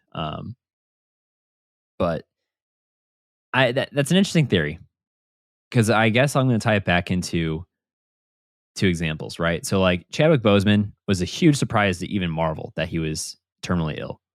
Huge, literally shaking up the entire story, everything. However, if you saw Black Widow, I feel terrible for forgetting Thunderbolt Ross's name. I forget all the time the actor. But he didn't look too hot in that. He looked like his age was showing, and he wasn't looking very well. They CGI'd his face, I'm pretty sure, to make him look younger. Right, because I mean, once again, that movie had to come out post her death, and whatever. That's not Feige's fault. That's the other jackass who used to run studio. William Hurt. Thank you. So I think they were at least a little bit aware of what is possible and try to prepare ahead of time. Hence why we're getting, oh my God, Val for short in the MCU, and we got her so early that we did. I know she also is potentially Madam Hydra and everything, and she has like the purple streak in her hair. So I feel like that'd be kind of weird, right? Because I mean that's a character defining like trait. That is something like Fury's eye patch to Kamala's scarf. There's that usually like one specific colorized item that's a unique identifier. So I feel like it'd be weird to have that kind of like black and purple dress and aesthetic, and then suddenly make her Red Hulk. It'd be weird. However, I do think she is going to be the one who takes over what would have been Thunderbolt Ross's role and actually like coordinating and running the Thunderbolts 100%. I don't think she's going to be it. And have you seen how literally everything to do with the cousin Chad or Ched or whatever has to do with he's always wearing red, and that fucking wedding episode, he's a DJ that Megan Sam from Two Girls One Multiverse 100% convinced me, especially after this show confirmed it, that wedding was definitely staged because you never see the groom. And then she's also the bride. Yeah. You see her making out with Ched in the illustrative credits. Oh my God. At her wedding. What? Yeah. See, that's one thing that's good about She-Hulk. There's little fucking details that you do not, if you're not paying attention because you're like already checked out with the show, they're punishing you. Because you're like, wait, what? How did I miss that? Yeah. Uh-huh. Is this going to be an Agatha all along thing where everything just ends up tying in? Maybe. But that makes sense. My prediction, though, Ched, like literally making himself the insheddable Hulk. He's got a red shirt. He's got a red air horn. Everything you always see him on screen, always red. So, do we make him Red Hulk? I don't think so. I think they're fucking with us because it's too obvious. I think he's a literal red herring, and it would go to someone else that either we haven't seen yet or just wouldn't expect. Hence why they're trying to be cagey and like the whole like, it just fits with the theme of the show. But it does. That makes sense. But like how I was feeling 2 episodes ago, my long rant was her blood is going to be fought over between her and someone else, right? And then all of a sudden, like a cartoon moment, they're both holding her and maybe Abomination or Titania, whoever fucking cares. They fall to the ground in a prone position. The vial goes spinning in the air. You do close-up slow motion shots, everyone's face. Who's going to catch it? Yeah, right? And then you see whoosh, whoosh, whoosh, whoosh, whoosh, whoosh, whoosh. And then literally, the typical, out of no fucking context, no reason being there, whatever's going on in the scene, fucking Kang the Conqueror could be there and make more sense than this guy. But Ched just shows up like, yo, what up? Has a pizza and maybe a fucking, I don't know, Four Loko or something in his hand. And as soon as he walks in, he somehow collides with the vial and then it breaks, shatters, and it goes into a little paper cut he may have got from, I don't know, fucking scratching his nuts. Opening his Four Loko. Yeah, there you go. Like on the pizza box, getting it from the, like, I don't know, Little Caesars. And that's how he becomes Red Hulk. Because that's how I was feeling with the way they're writing the show, that it's something so ridiculously stupid, they would go for it. And that's how I like, if they commit to making Red Hulk, it's going to be in the dumbest fucking way possible. And that's what I was saying, just like something silly like that. But my confidence, every episode has been like, okay, I don't think he's going to be Ched because he doesn't seem like a kind of permanent actor, I guess, to say at least. And it makes you wonder, like, if they are going with Red Hulk, who would they go with? Like, I don't feel like there's been a big enough main character, not just in this show, just in general, to take on such a big, iconic role as as Hulk. They've been hyping up Red Hulk for probably since Incredible Hulk came out in 2008. So hmm like they have a big shoe to fill, and I don't. Yeah, like you said, it seems too important to make such like a character like Chad just as Red Hulk. It doesn't make sense. And it's also like, where would you even put him? Because where else in the Exactly. timeline in the other Yeah, where movies and is it? shows where it would make sense, right? Except for this and Thunderbolts. Yeah. Yeah, So many theories now that we just talked I know. about. Now I Honestly- just want to stay up till 3 a.m. today. That's what happened to me last night. I fell asleep because just passed on the couch and it was 2:30 in the morning Central Time. And I'm like, you know what? Why don't I just watch Andor, which was an hour, which was incredible. And then Yes. I was like, you know what? I'll just finish Spectre because I've been trying to watch all the James Bonds. And then I'm like, you know what? I just finished it. How would I just start No Time to Die? And I was like, oh my God, it is 6:30 in the morning. I need to get up. I am up. Oh God. And I'm kind of like, why don't I just do it again tomorrow or tonight? Might as well. Right. So the last thing before we kind of head out here, I just want to touch base a little bit. I mean, we talked a little bit about the whole ending of her getting this crazy rage and everything because that really messed up Female Lawyer of the Year award, which makes sense. That was sexist. Very sexist and terrible. And that's the point. It is supposed to show you how fucking stupid it is. As insane as it sounds cartoony, it's legit. However, we get this whole almost like revenge porn equivalent of showing what's going on. It's really, if you look at it, there's really not bad stuff there. It's her dating profile, her bank account. It's fucked up. Like, okay, the girl's Captain got like, America's ass. yeah, like, Yeah. okay, really? Like, I'm sorry, she's a fan, and she's like okay with her sexuality, and she's Yeah. like got $3,500 in her bank, and then savings she almost had like a.k.a. I feel like she should be making way more. She's the head of the superhero division at this big law firm in California. But whatever, I don't live there. I love how also someone said, and she's a slut. Yeah, and I was like, and she's a slut. It's like, That's just how you know. That's just how you know who's saying this. yeah, and this like anonymous like narration with these weird ass, really bad like flesh tone, Band-Aid flesh tone, like Squid Game mask. Yep. But the whole thing is the fact that we get these people in the back watching her and filming her. Yeah. They're Mhm. involved with it. And then she grabs one and she lets him go because, don't do it. The Hulk is Don't actually kill him. coming out. Like the part you can't control that Bruce warned us about in episode 1 is here. I'm curious. Do you guys think the person she was holding was Todd before she let him down? I have a feeling, yes. Because he's shown up. He looks like he's actually dressed exactly like that. Got that stupid ass scarf he always wears around his neck. Mm-hmm. The long hair also. Yeah. The reason why I don't think so is just because they showed like 2 minutes before they showed a shot of him like being at a dinner table watching the presentation. And it could be a trick. I mean, the hair, he has curly hair and this person had longer, straight hair. Mhm. But also, he could just literally be Okay, wearing a yeah, wig. True. That could be true. He dropped $1 million on Anything could happen. a Wakandan spear. Who's to say he didn't drop another like $300 on a really shitty wig just for this stupid event? Oh man, that Wakanda Forever joke had me cracking up. That's Oh so my- sexist. I know, It's so racist. I know Not that's the sexist, point, racist. though. That's the Yeah. point, though. It was well done. It's It's- like, okay. Like, she's like, no, Like, we're of done all here. people, yeah. She's like, Yeah. that's incredibly no thanks. Yeah, exactly. And the people who show up immediately after suspiciously, like, those aren't police officers with those like weird guns and stuff. Pretty sure. No, they were like Yeah. That's damage control. They were from damage control. Exactly. DODC. And once again, they're showing up in another show. Yeah, I think that's kind of interesting called as them? well. Yeah, Yeah. I wonder. Probably give them a heads up ahead of time. Mm. But also, I- why are they hunting if they're not like as serious about the Sokovia Accords? What's their deal? exactly. Yeah, that doesn't make any sense. I did, excuse me. I did not know where they were going to end up with this show for a finale, and I did not expect this form of tension, especially being the penultimate and going into the finale. I was really, especially with how the whole show just kind of like was going about. It was so lighthearted. I never expected any form of tension or anything like this, and I thought the whole like having the Hulk rage take her over was something. I mean, I didn't expect it.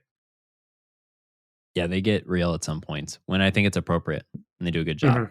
Because now I'm like, Mhm. I'm like, no, just give the girl a break, right? Mhm. Um, Let her live for shit. Yeah. Like, God, come she on. just slept with a She's trying to live blind her man. Give life. her some good karma. Literally. I think it's so funny how she has so much drama, and then you look at some other superhero, and it's just like it's like 10-1. It really is. I mean, like, perfect point. I mean, like, whenever you have your identity, that's a big part of your anonymity and Who you everything. are. Like, Peter Parker's entire existence is fringed upon his loved ones being safe by hiding his identity. And Mhm. that's how people die in the comics and everything with like one more day and yada yada. But like some people are just like, yeah, I'm a lawyer, I'm on a dating profile. It's like how different it really is to be like this type Mhm. of hero versus that hero. And it all depends on like who your enemies are, who you are. And it's so interesting because it's just like it kind of puts things in perspective, at least. Does. Yeah. So the final thing we go here, we talked a little bit about it, but just if you had to give one last prediction, episode 9, finale's coming. We're going to be in a whole different world after this point. And we'll have to wait until Wakanda Forever to be something new in the MCU. If you guys had to predict, what is your gut feeling telling you we're going to see in the final episode?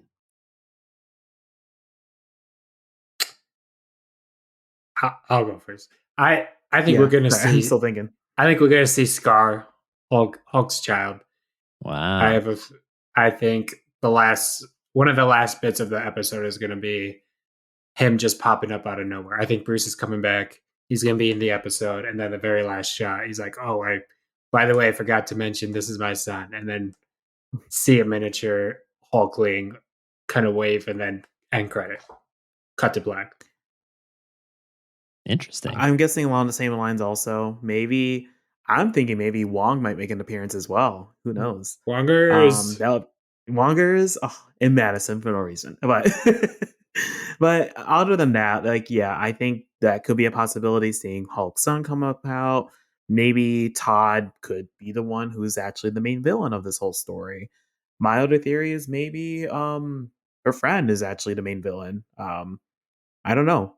Maybe even Tatiana. I don't know. There's so many weird things that could happen. Or maybe they all work together and just hate Jen Walters altogether. Who knows? It was literally everyone the entire time. Even we were part of it too, right? The real twist. Yeah, We're the villains. that's all good, man. That's all dandy. I mean, if I had to kind of put money down, I hope Josh gets his living fucking teeth kicked out. I just hope he gets some. I hope she gets a little bit of revenge on that asshole. Literally, metaphorically, physically, everything you want to, innuendo or not. I hope he gets wrecked. I hope he gets smashed in the worst way possible. That isn't enjoyable. Because I think that'd be kind of good. Don't let this guy off for a while. And it's not one of those people who we have to wait, like a good payoff. Kind of gets his ass kicked like a year from now. Really like, wait, who is he again? Oh, that prick. That bitch. Yeah, that guy, that Josh. What a Josh. Aside from that, though, I think we do get Red Hulk not actually shown, not actually seen. I think it's the post-credit scene. It's going to be, we finally have what we need. And you're going to see someone like, I don't know, like sitting in a almost like a back to tank, bring it to Star Wars, just floating there. It's a silhouette. We don't know who it is, but they have it. And we're going to see them like inject it. And all of a sudden we're going to see like rage out. And then something turn red. Maybe the water, the fluid turns red. And then cut. Yeah. Or like have a scene and it's their eyes closed and then the eye opens up. That'd be cool. Cut to black. Oh, that'd be cool. Yeah. They are going to bait us for this finale, for sure. Yeah. I guess. Definitely. Do you guys think we're going to get one credit scene or 2 credit scenes? It has to be 2. I think feel one, like have to. Only because we haven't gotten one in like 5 episodes. Yeah, they were like, oh yeah, getting one in every episode. Not. Just kidding. Mm-hmm. Yeah. Oh my God. Or if they don't. I could see that happening as well. Oh man, that's another possibility. It's the stuff that you don't want to say out loud that is usually more likely, and you're like, I wish I never thought about it. I wish that never came into my head. And then we get the She-Hulk will return. Oh, that's a good point. Honestly, yeah, that's true. Yeah. Like every show, everything is going to say that. They should have done that. Honestly, like after just a random episode, like episode 3, like She-Hulk will return. That'd be that would have been hilarious. perfect. That'd have been That funny would've as been hell. perfect. That would have been so funny. That would be. And then It just shows how meta. give it a week, and we're gonna hear, oh, She-Hulk's gonna be in this movie. There's leaks. Everything's gonna happen, just Right. like it always does. That is interesting. I don't know how far you guys go into like the leaks and stuff. And lately, Marvel leaks have been very inconsistent after D23. Right. But I haven't heard Yeah, any it's a leaks lot. about like, oh, She-Hulk and Jen, Tatiana Maslany, whatever, is going to be in like X this project. She was spotted here. Like, I haven't heard anything like that. Neither have I. Yeah. No. I mean, we don't even have a Moon Knight season 2, so like, I don't know. They don't know what they're. It's so spread out. It's happening. They Yeah, posted that yeah, I video of think the it's- directors like on that boat. It's still being. Yeah. Yeah. And then I think it's for Oscar- sure happening too. There's so much going on. Yeah. And it's there's just to a keep lot. up as a fan. It's hard enough to keep up as a fan. Just imagine Yeah. what Mm-hmm. Feige himself is doing. And honestly, that's like some parts that like that's why like Blade is struggling so bad right now because Kevin Feige is just stretched so damn thin, and I don't blame him. But also like you need to take more time to get the stuff right. Do it. You have plenty of content you're pushing out, but like at what cost, right? Mm-hmm. The day Definitely. the day Kevin Feige leaves is the day the MCU would die. He was close. He was I know, close yeah, at one he point. It's gonna suck. He's been with them for a long time. Like he's been with them like early 2000s. Like I think he was on production of one of the first X-Men movies as well. Yeah, it was a PA on those movies and Spider-Man and everything. Oh. Yeah, they He didn't did. listen to him, and they kind of pushed him towards Marvel Studios, right? Yeah, he finally worked his way up the ladder well enough. But when they had the previous asshole before he actually was the true president of Marvel Studios and everything that he is now, the person who was running it was so bad and so sexist. That's why we didn't get the Black Widow Mhm. movie after Age of Ultron, like they were setting up to do. He was actually considering to go to DC or in talks or something. That's how serious he was. And Oh. yeah, that's what was reported. But clearly, Marvel and Disney were like, "We are not losing you. Fuck this guy. You're staying." And billions of dollars and laughing your way all the way to the Mickey Mouse vault of pleasure. Yeah, I think you made the right call there. Do you think Kevin Feige is like one of your most like famous persons to meet? Like, is he on top of one of the top lists? 'Cause Ooh, he has become such a household name at this point. Like, he is just as famous as Robert. Oh, okay, Robert. That might be a little extension, but he is so famous for what he's done, what he's doing. And I would love to meet him. Or just like, that would be a peak celebrity interaction. Definitely. I mean, to really compare it, I mean, he's the George Lucas for our generation. Oh my God. Yeah. I mean, think 100%. about how That's not- people that's a would good lose their comparison, fucking yeah. mind if they saw George Lucas. I almost saw George Lucas accidentally because he was in Chicago just literally waiting for like a ride outside of this Van Gogh exhibit downtown. And I just Oh my happened, God, I you was don't- actually like relatively close and passed.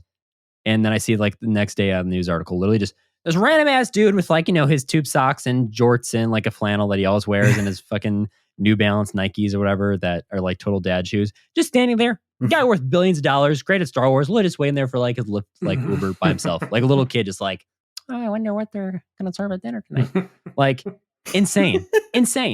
But like that guy has to have protection everywhere he goes because fans are like, it's like seeing, Oh, it's they like storm literally him. seeing Jesus or seeing God Yeah. in the flesh. And that's how I'd feel if I saw Feige. So yeah. I would steal his hat. Oh my God. Dude, Sell it. Hat Man Feige, dude. That man You're knows worth- how to wear a ball cap. Yeah. He's got a ball cap for everything they promote, and I love it. I know. It's fantastic. Fantastic. Well, this whole discussion has been amazing. I know we went a little bit over the preferred time and all that, but it was all great discussion, and I really appreciate you guys having on time on the podcast today. So before we head out, just want to give you guys another shot here, talk about your podcast. Where can people reach you? Kind of give the lowdown on everything you guys are up to. Take it away, Zach. All right. Well, you can listen to us on Spotify, Apple Podcasts. We are now on Buzzsprout, so connect all over the place now. Amazon Music, iHeartRadio. Go follow us on Instagram. Slowly building that up. That's where all of our episode updates are and whatnot. When a new episode drops. But yeah, give us a follow, a like. Give us a listen. Truly appreciate it. Heck yeah.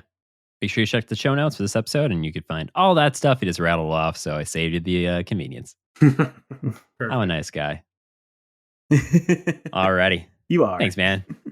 Blast. So we'll have to have you guys on anytime you want. Talk about more She-Hulk or Black Panther, or are we getting a new type of hat for 2023 from Feige? What's gonna, like that's a big speculation. What's his next hat gonna be? What's going on? Right? Probably Wakanda Forever, and then after that, is it gonna be What If? Is it gonna be Ant-Man? Is it gonna be Kang? Like, ooh. It's gotta be Ant-Man.